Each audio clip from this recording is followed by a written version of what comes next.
Let's explore the pouring chute attachment for stand mixers. Now the pouring chute performs three functions.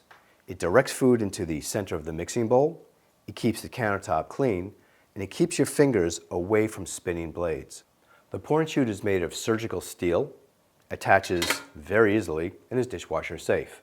It will work with most brands' metal mixing bowls, and we even have a version for the 5-quart glass KitchenAid tilt head mixer. It will not work on any of the glass bowls for the 6 or 7 bowl lift mixers, and it will not work with any of the tulip shaped bowls. In this quick demonstration, the pouring chute really shines when making meringue. Notice how the sugar is directed into the center of the bowl, exactly where you want it. For those with an 8-quart mixer, look how tight the gap is even with 1/4 cup. Simply take a pouring chute. Look how easy it is. Here's a demonstration using 2 pouring chutes.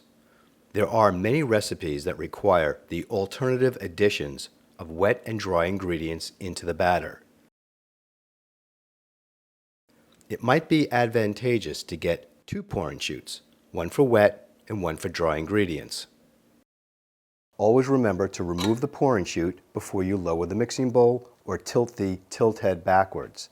There is a chance that the beater blade might hit it. I hope you found this demonstration of the pouring chute helpful. Thank you very much for watching.